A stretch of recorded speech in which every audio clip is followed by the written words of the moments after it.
Prenons nos Bibles, Genèse chapitre 22. Prends ta Bible, Genèse chapitre 22. Et Abraham dit à ses serviteurs, restez ici avec l'âne. Moi et le jeune homme, nous irons jusque là pour adorer et nous reviendrons auprès de vous. Psaume 103, verset 2. Tu as trouvé? Ça, on va lire ensemble. 1, 2, 3. Mon âme. Oh, j'ai dit, est-ce qu'on est 3? 1, 2, 3. Mon âme bénit l'Éternel et n'oublie aucun de ses bienfaits. On répète. Mon âme bénit l'Éternel et n'oublie aucun de ses bienfaits. Prends place, tu acclames le Seigneur. Que Dieu te bénisse. Ok. Nous bénissons Dieu pour cette opportunité. En fait, ce matin, on aura un culte spécial de louange et adoration. Et le jeudi, on était ici dans la présence de Dieu. Toi, tu n'étais pas là. Et on avait adoré, on avait loué. La gloire de Dieu était descendue. Et ce matin aussi, on aura un moment de forte louange et adoration. J'avais dit lorsque je faisais le spot du culte de ce matin, je disais, derrière la louange et l'adoration se cache une gloire. Est-ce que quelqu'un me comprend? Derrière la louange et l'adoration se cache une gloire. Et cette gloire sera révélée ce matin. Amen. Je répète, cette gloire sera manifestée ce matin. Je bénis Dieu pour ce moment. Nous remercions notre Père pour cette opportunité. C'est une grâce pour nous de vous prêcher ce matin. Et la prédication n'est pas une, je ne sais pas, c'est une responsabilité. Pour ceux qui ne savent pas, la même prédication que je vous prêche maintenant, j'ai prêché cette prédication seul. Plus de 5 fois. Quelqu'un va me poser la question. Comment tu fais? Tu vas comprendre lorsque tu seras prédicateur. Et moi, lorsque je prêche, je dois d'abord être convaincu moi-même. Parce que la Bible nous dit, on donne ce qu'on a, n'est-ce pas? Et je ne peux pas prêcher sur la louange et l'adoration sans pour autant expérimenter la gloire qui se cache derrière la louange et l'adoration. Amen. Amen. Alors, on va commencer. Que Dieu nous fasse grâce. Et vous savez, il y a ce qu'on appelle le ministère de louange et adoration. Qui a déjà entendu les gens parler du ministère de louange et adoration? Ministère de louange et adoration. Mais il y a des gens qui se posent des questions. Est-ce que il y a un ministère qu'on appelle louange et adoration dans la Bible? Alors, avant de se poser une telle question, nous devons définir c'est quoi un ministère. En fait, pour ceux qui écrivent, le ministère est une charge, est une fonction qu'on exerce entre autres à l'église, dans un pays ou dans un état. Est-ce que quelqu'un nous comprend? Je dois répéter la définition. Je disais, le ministère est une charge, une responsabilité, une fonction qu'on exerce entre autres à l'église, dans un pays ou dans un état. Et pour ceux qui ne savent pas, dans le pays, dans un état, nous avons aussi des ministères, n'est-ce pas?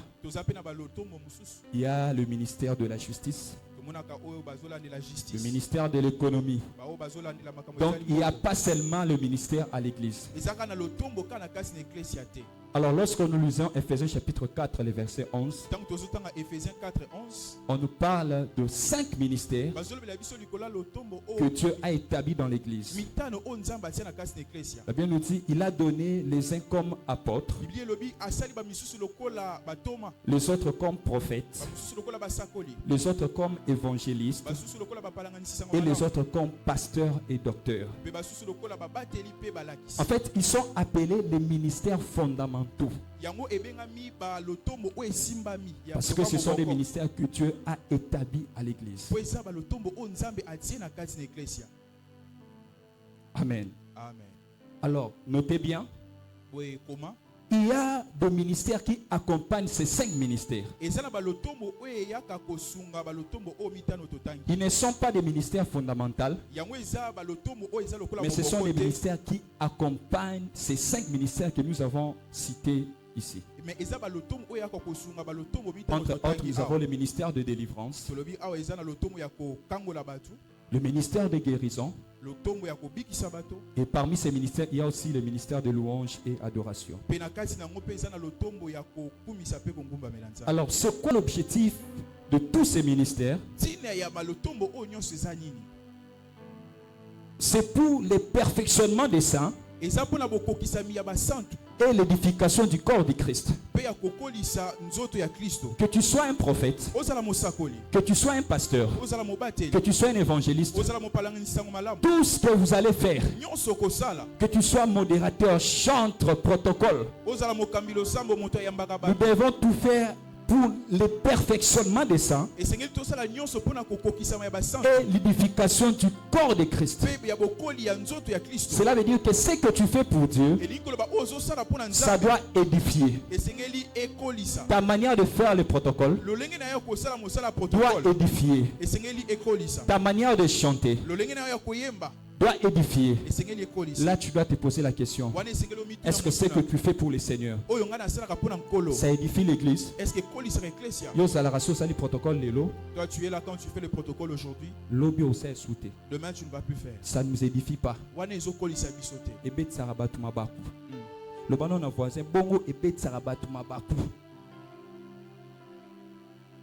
Si tu chantes aujourd'hui, le dimanche prochain, si tu chantes aujourd'hui, le dimanche prochain, tu ne viendras pas.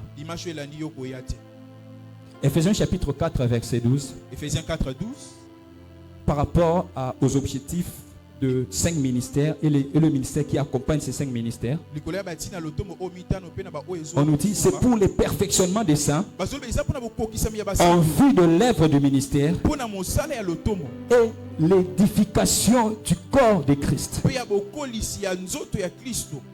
Alors, nous allons parler de quelques personnages bibliques qui ont opéré dans le ministère de louange et adoration. Premièrement, il y a une tribu que Dieu avait choisie pour le servir à perpétuité. C'est quelle tribu? De Lévi. Amen. Et c'est dans cette tribu que Dieu avait consacré les chantres, des personnes qui allaient opérer dans le ministère de louange et adoration. Et parmi les personnages, nous avons comme Asaph.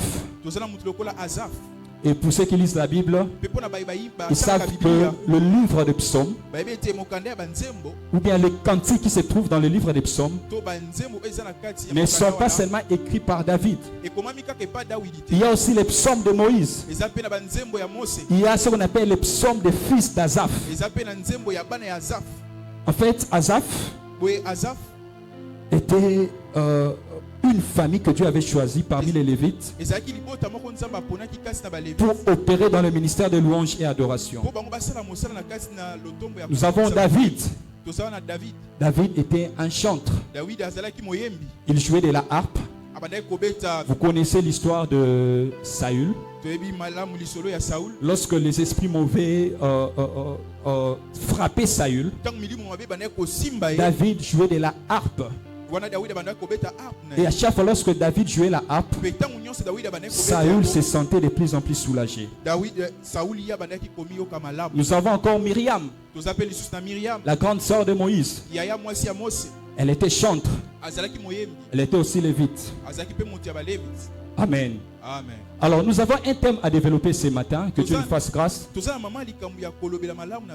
Les vérités profondes sur la louange et l'adoration. Je pense que vous avez compris qu'au début, j'avais seulement introduit. Maintenant, nous commençons notre prédication. Les vérités profondes sur la louange et l'adoration. Et on ne peut pas parler de vérités profondes sans pour autant définir ces deux concepts, qui est la louange et l'adoration. Alors, nous avons deux définitions. Il y a une définition qu'on appelle une définition simple ou populaire, et ce qu'on appelle une définition profonde. Et par rapport à la louange, on commence. Quand on parle de la louange, c'est le fait de dire le bienfait de Dieu. Je pense que c'est connu de tout le monde. La louange, c'est déclarer, proclamer le bienfait de Dieu. Alors, le bienfait, ce sont des choses que Dieu a accomplies dans nos vies, dans le passé, dans le présent, et ce que Dieu va accomplir dans le futur. Lorsque nous louons Dieu, on ne loue pas Dieu par rapport aux choses qu'il a fait peut-être pour le moment. On peut aussi louer Dieu par rapport aux choses qu'il a fait dans le passé. On va expliquer. Au fur et à mesure, on va avancer. Alors, le jeudi, on avait donné quelques exemples de bienfaits de Dieu dans nos vies. On avait dit le bienfait le plus précieux que Dieu nous accorde souvent, c'est le souffle de vie. Le souffle de vie, c'est une chose importante que Dieu nous accorde. Pour mieux comprendre cela, il faut donner les contraires de la vie. Les contraires de la vie, c'est quoi? Les contraires de la vie, c'est quoi? C'est la mort. En fait, la vie que Dieu t'accorde, c'est un bienfait. Bien aimé, tu peux avoir l'argent, mais si tu n'as pas la vie, tu ne vas pas profiter de cet argent. Tu peux avoir les enfants que tu cherches, mais il y a des gens qui ont reçu des enfants avant toi. Ils ont tout laissé parce que Dieu ne les avait pas accordé le don du souffle de vie. Donc la vie, c'est un bienfait. Il y a encore ce qu'on appelle la bonne santé, la guérison, le travail, la fécondité, le mariage, la stabilité, l'élévation, la promotion. En fait, ce sont le bienfait de Dieu. À chaque fois lorsque tu vas louer le Seigneur, pense à tous ces bienfaits. Tu ne manqueras pas de mots. Alors c'est quoi l'adoration? L'adoration, c'est le fait de parler de ce que Dieu est. En fait, dans l'adoration, nous voyons la personne de Dieu ou la qualification exclusive de Dieu. Dans l'adoration, le bienfait disparaît. Pour adorer Dieu, tu n'as pas besoin de vivre le bienfait de Dieu. Parce que l'adoration est une exclusivité de Dieu. Est-ce que quelqu'un me comprend? Si tu comprends cette différence, à chaque fois lorsque tu vas adorer, la gloire de Dieu sera vraiment facile, palpable. Alors, on a donné l'exemple de ce que Dieu est. Dieu est le roi des rois. Il est le Seigneur des seigneurs. Il est Jéhovah. Il est puissant. Il est compatissant. Il est extraordinaire. N'est-ce pas? Oui. Donc, si tu veux adorer, tu n'as qu'à utiliser tout ce qu'on a déclaré ici. La liste est exhaustive. Mais chaque personne a expérimenté ce qu'on appelle l'adoration dans sa vie. Alors, ces deux expressions sont complémentaires. La louange et l'adoration, elles sont complémentaires. Souvent, les gens n'arrivent pas à faire la différence.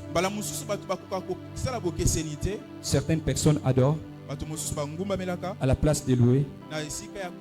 D'autres louent à la place de l'adoration.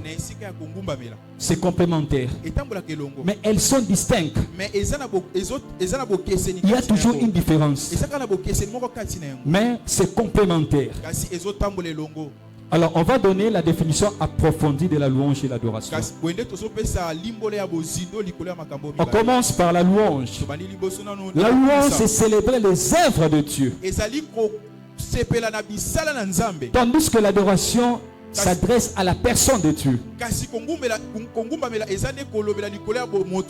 Lorsqu'on avait parlé de la définition simple ou populaire, on avait dit lorsqu'on parle de la louange, nous voyons le bienfait. Alors dans la définition approfondie, on nous parle des œuvres. On ne peut jamais louer sans pour autant déclarer les œuvres de Dieu. Et on ne peut jamais adorer sans pour autant s'adresser à la personne de Dieu. Alors, vous allez me poser la question. C'est quoi les expressions de la louange et de l'adoration? On va commencer par la louange. Je donne une expression populaire.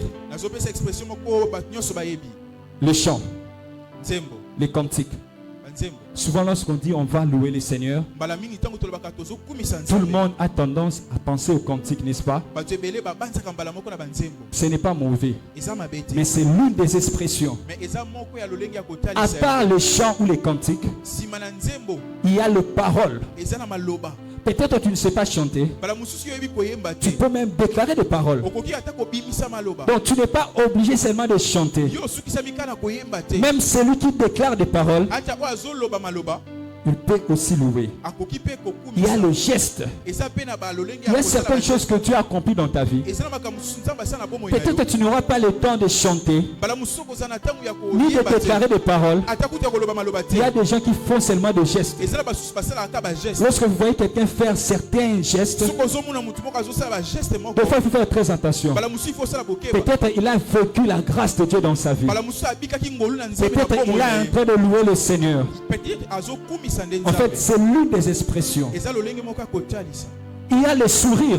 Il y a une autre personne, quand Dieu lui fait du bien, il est là en train de rire. Amen. Amen. Oh, c'est Amen. Acclamons le Seigneur. C'est l'une des expressions de la louange. Alors, c'est quoi l'objectif de la louange et l'adoration? On commence par la louange.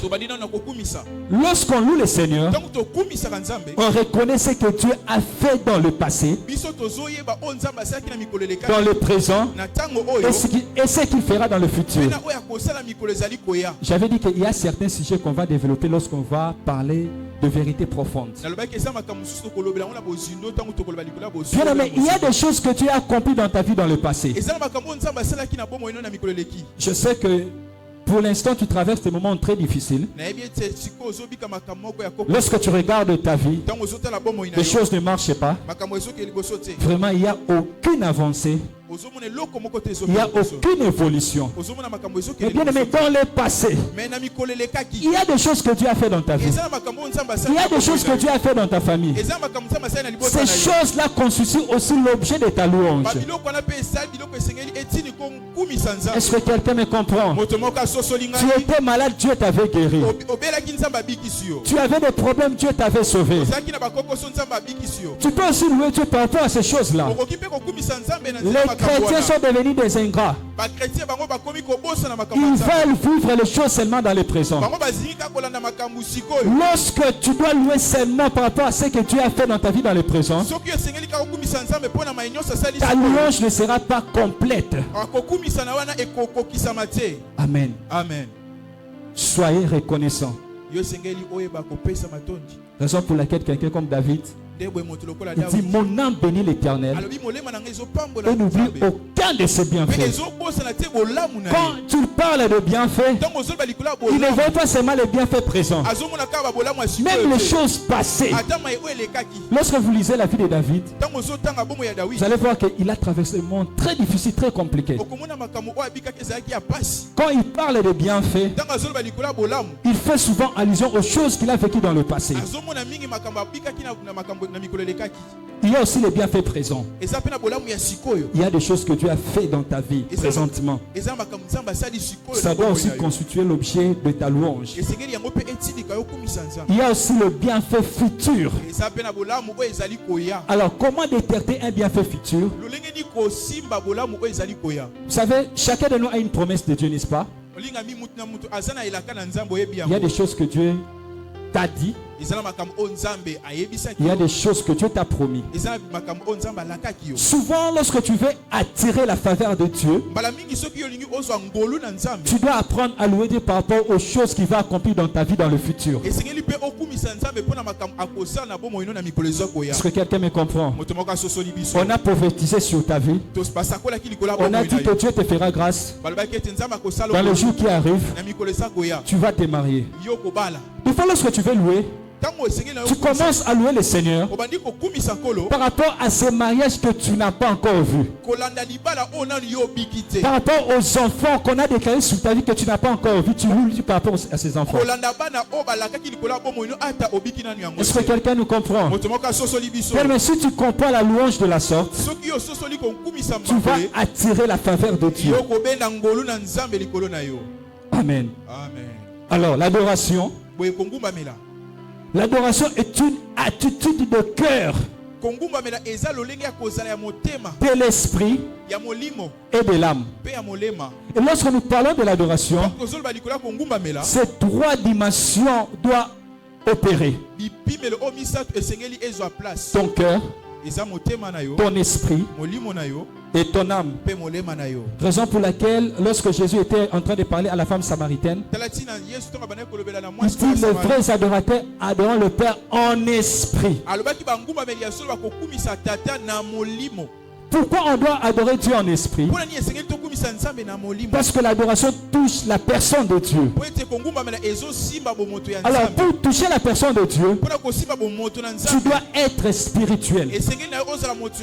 Raison pour laquelle Jésus avait dit à la femme samaritaine, il dit, vous adorez celui que vous ne connaissez pas. Parce que leur adoration avait comme base le charnel. Pour mieux adorer le Seigneur, tu dois quitter le niveau de la chair pour atteindre le niveau spirituel. Écoutez, tout le monde peut louer. Mais tout le monde ne peut pas adorer. Est-ce que quelqu'un nous comprend? Tout le monde peut louer. Tout le monde ne peut pas adorer. Tu peux louer une personne. Tu peux louer une femme. Ça peut passer. Mais on n'adore pas son prochain. Raison pour laquelle j'aimerais parler à nos soeurs et à nos frères. Toi qui as tendance à dire à ton fiancé, je t'adore. C'est très mauvais. Il faut arrêter ces histoires. Lorsque vous dites à quelqu'un je t'adore, vous lui donnez la place de Dieu. Et lorsque vous donnez à une personne la place de Dieu, directement Dieu devient jaloux. Raison pour laquelle lorsque Dieu remarque et que tu donnes ton cœur dans cette relation, tu prends ton fiancé ou ta fiancée à la place de Dieu. Dieu va vous séparer. L'adoration est une exclusivité de Dieu. Je peux encore dire que l'adoration est plus profonde que la louange. Est-ce que quelqu'un nous comprend? Mais si tu comprends ces choses, ce soir ton adoration sera forte. Et la gloire de Dieu va descendre. Amen. Est-ce que quelqu'un peut acclamer le Seigneur? Alors, c'est quoi l'objectif de l'adoration? Dans l'adoration, on honore Dieu pour ce qu'il est, non pour ce qu'il a fait. Dans l'adoration, le bienfait disparaît. Est-ce que quelqu'un me comprend? Lorsqu'on adore Dieu, on n'a pas besoin de se marier. On n'a pas besoin d'avoir les enfants. Dans l'adoration, c'est Dieu qui prime. C'est Dieu qui est au centre. Tu ne peux pas dire que j'adore Dieu parce que j'ai des enfants. Ça ne marche pas comme ça. La louange, quand même, ça va. Mais on adore Dieu par rapport à sa personnalité. Que Dieu accomplisse des choses dans ta vie, qu'il n'accomplisse pas les choses dans ta vie. Tu dois apprendre à adorer. Parce que l'adoration est une exclusivité de Dieu. Alors, nous voulons parler de vérités profondes. C'est deux vérités. Après ça, on va passer par des moments de louange et adoration. Pour ceux qui écrivent, la première vérité: la vie de tout être humain est une louange qu'on peut adresser à Dieu. La vie que tu as, la bonne santé que tu as, est une louange qu'on peut adresser à Dieu. Psaume 103, le verset 1 jusqu'au verset 2. Le psalmiste dit: mon âme bénit l'Éternel, que tout ce qui est à moi bénit son Saint-Nom. Quand on dit que tout ce qui est à moi, il parle de sa vie, de tout ce qu'il est. Bien, mais ta vie doit être un sujet de louange. Ta vie doit être un sujet d'adoration. Lorsqu'on te voit, qu'on puisse dire: oh, nous bénissons Dieu pour la vie de cette sœur. Nous bénissons Dieu pour la vie de ses frères. Est-ce que quelqu'un nous comprend? Il y a des gens qui se moquent de toi. Ils pensent que tu ne peux pas évoluer. Ils pensent que tu ne peux pas percer. Et lorsque Dieu agit dans ta vie, tu deviens un sujet de louange et adoration. Lève ta main droite. Je prie Dieu ce matin que le ciel s'ouvre en ta faveur. Que ta vie devienne un sujet de louange et adoration. Oh, je ne sais pas si je parle à quelqu'un. Je prie Dieu ce matin que ta vie devienne un sujet de louange et adoration. Lorsque Dieu va te donner le mariage, les gens vont bénir le Seigneur par rapport à ton mariage. Lorsque Dieu va donner tes enfants, on va bénir le Seigneur par rapport aux enfants que Dieu va te donner. Lorsque Dieu va t'accorder la guérison, ta guérison sera un sujet de louange pour toi et pour les autres. Si tu crois à cela, tu acclames le Seigneur. Oh, tu deviens un sujet de louange. Que ta vie devienne un sujet d'adoration.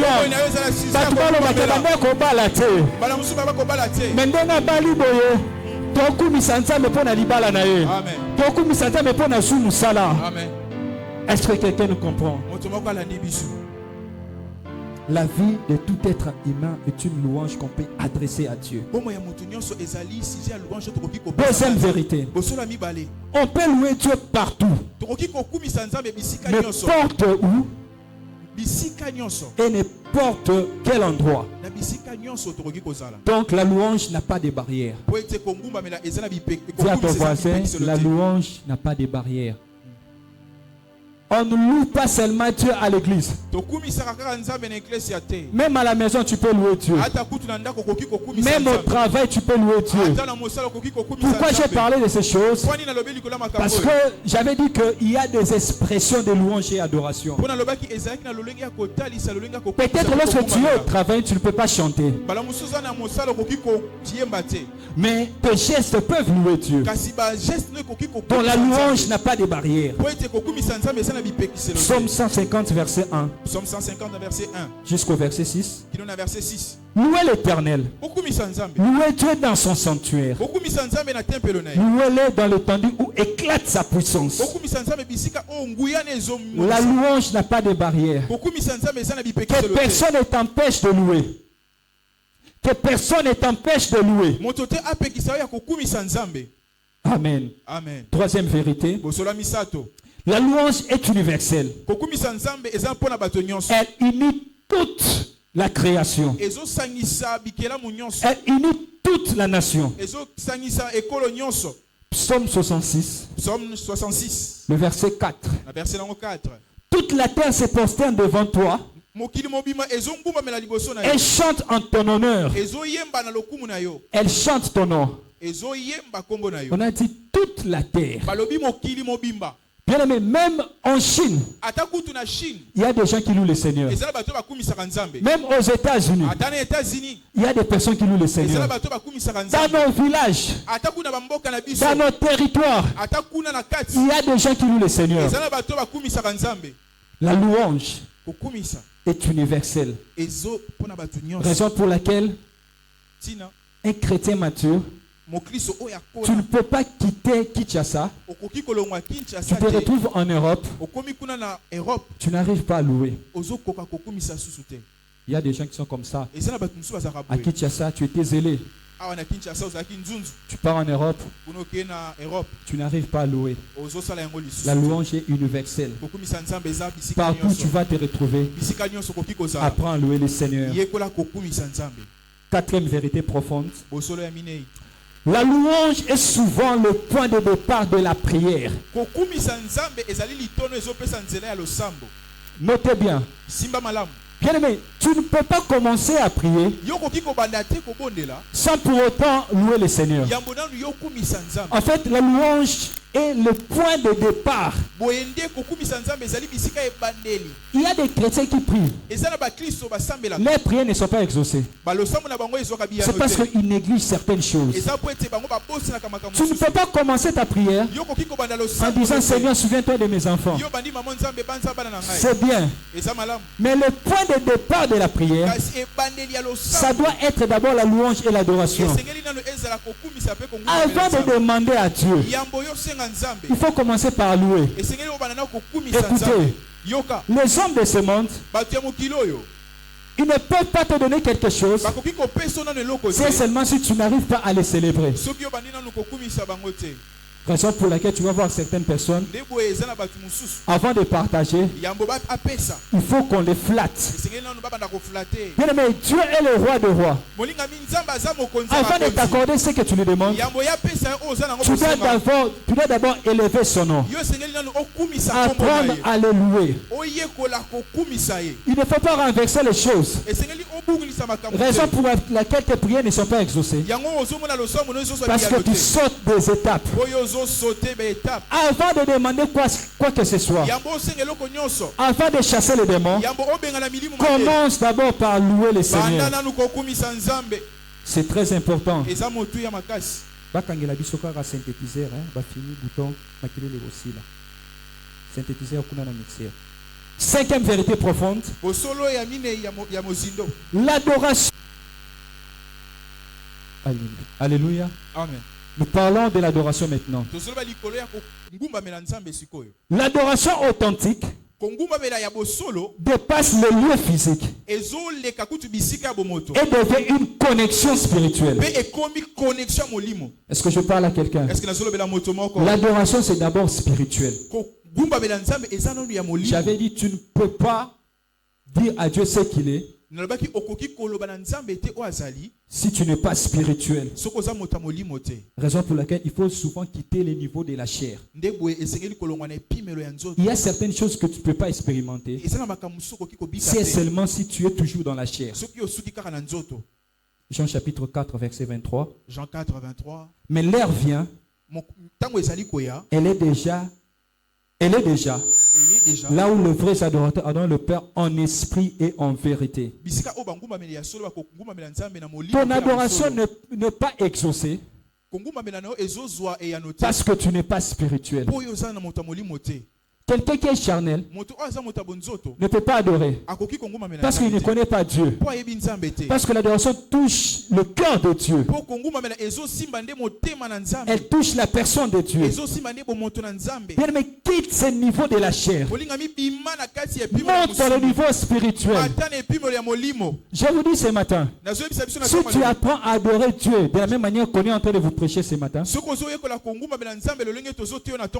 tu vas vivre la gloire de Dieu dans ta vie. Il y a des gens qui prient, qui viennent à l'église, mais ils n'ont jamais expérimenté la gloire de Dieu. C'est parce que tu adores Dieu dans la chair. Quitte le niveau de la chair, monte dans le niveau spirituel. Sixième vérité profonde sur l'adoration. Dans l'adoration, il y a trop de faux. Il y a trop de faux adorateurs. Est-ce que quelqu'un me comprend? Tu adores Dieu, c'est bien. Est-ce que tu es un vrai adorateur ou un faux adorateur? Un faux adore Dieu dans la chair. Un faux adore Dieu dans l'hypocrisie. Raison pour laquelle la Bible cherche les vrais adorateurs qui vont adorer le Père en esprit et en vérité. Bien-aimé, sois vrai, sois authentique, et ton adoration sera agréée. Sixième vérité profonde. Septième vérité profonde. L'adoration implique une posture d'humilité et de soumission.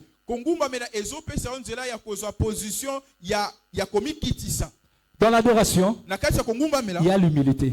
Raison pour laquelle souvent lorsqu'on adore, on vous demande de vous agenouiller, de se prosterner pour démontrer à Dieu ton humilité.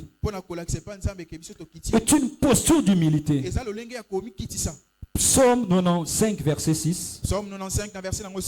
Venez, prosternons-nous et humilions-nous. Fléchissons les genoux devant l'Éternel notre Créateur. Ce matin, lorsqu'on va adorer, on va s'agenouiller. Tu vas expérimenter la gloire de Dieu.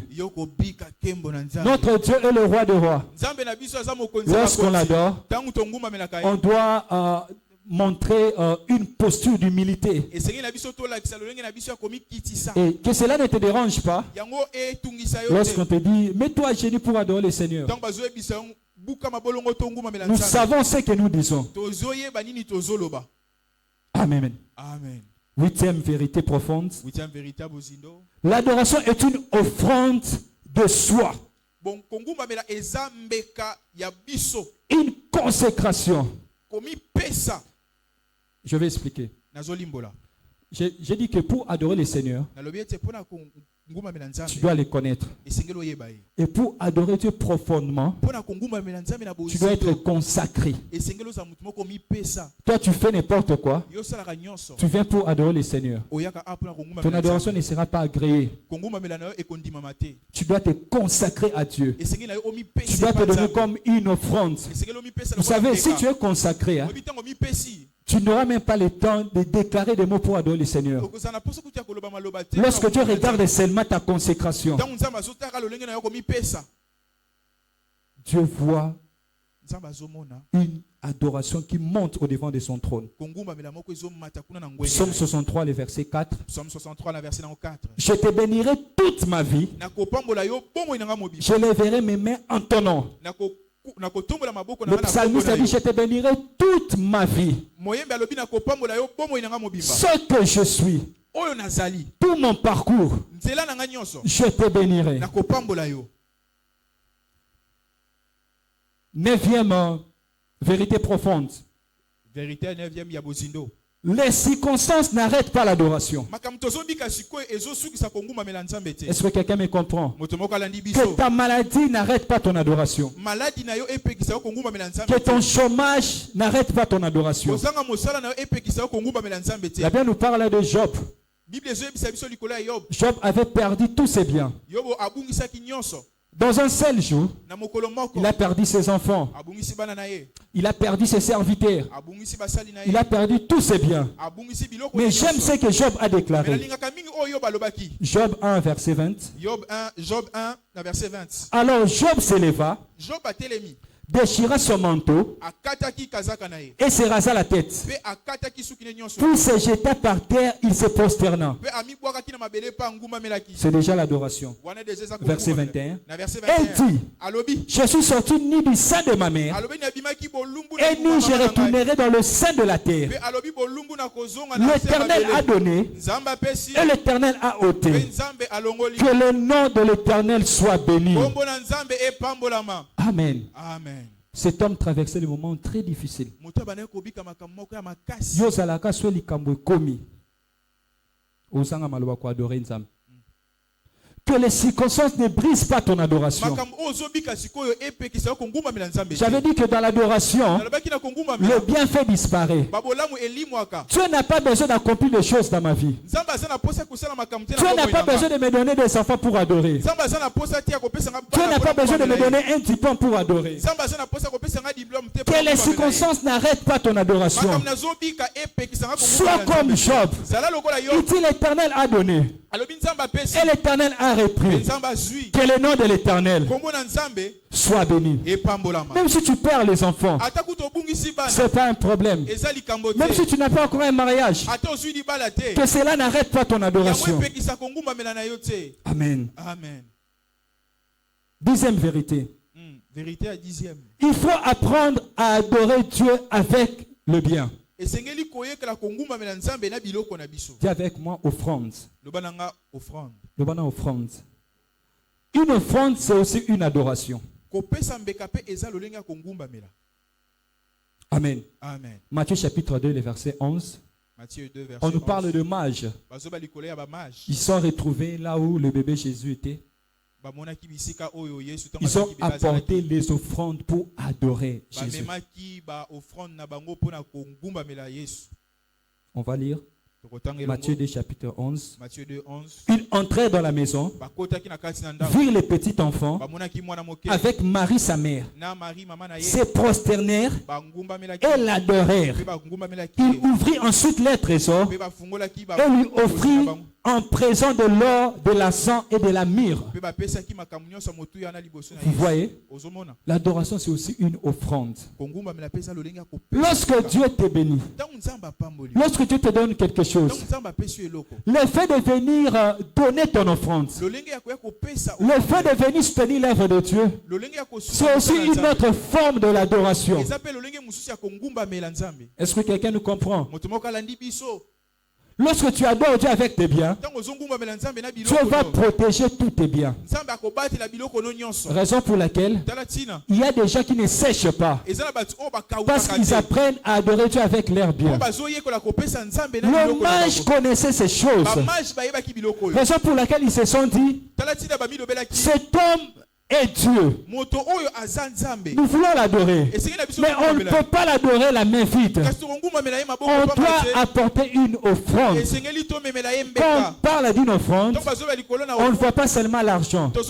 Offrande, c'est tout ce que tu fais comme travail, tout ce que tu as. Peut-être tu es commerçant. Tu vends tes histoires. Et tu prends une partie de tes histoires, de tes biens. Tu viens adorer Dieu avec tes biens. Tu cherches papa. Tu dis à papa, prie pour moi. Je vais adorer Dieu avec mes biens. Bien aimé, si tu le fais, tu ne sécheras jamais. Est-ce que quelqu'un nous comprend? Acclamons le Seigneur.